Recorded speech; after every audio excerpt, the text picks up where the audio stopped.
စီနှင်းငယ်ထည့်မယ် sesame 1ထည့်မယ်ကျက်သွန်ကိုဖြူနဲ့အလေးထည့်မယ်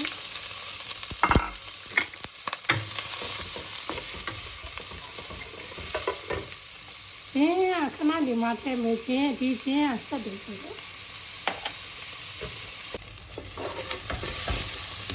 ကျက်သွန်ဖြူကျက်သွန်လေးစီးတတ်တယ်ပြီးရင်မို့ထည့်မယ်ဒီကိုချက်ချင်းမထည့်မယ်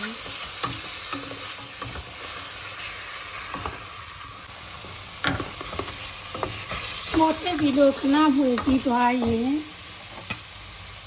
စီးကျူကမ်းပါกินเลยไม่เจ็บป่ะแม่ตู้จ้าเราเลยมันเลี้ยงยาเลยอะบอกเนาะตรงเราจะซื้อวันซาโซซาเนงเงี้ยพี่เปล่าแต่ปา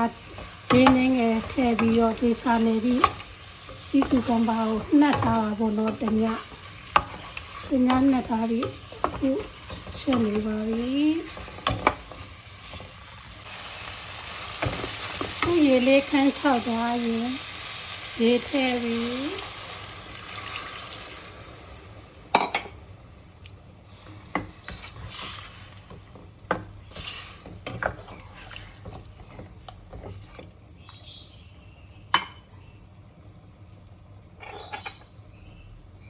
ရင်းထက်ခဏနောက်တရေဆိုတော့မှဒါဆိုရဆောထည့်မယ်ဒီကတော့ black hair ပေါ့နော်ထဲထဲမှာသပင်ပုံစံမျိုးလေးပဲသူ့ကိုကြတော့ဟင်းဟိုချက်ခံဒီ last minute မှာထည့်မှာပါကဲရေလေးဒီလောက်အနေထားလေးရလာရင်ဒါဆိုရဆောထည့်မယ်သူ့ကိုကြတော့မဲမဲလေးလိုချင်တဲ့အတွက်ဒီများလေးထည့်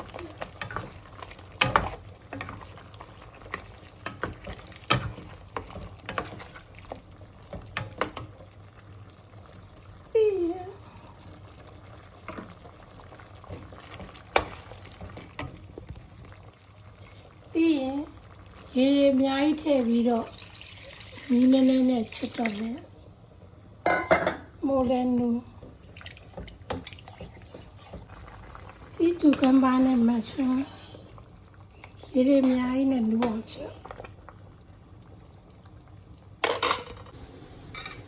စီကျူကမ်ဘာမရှုံး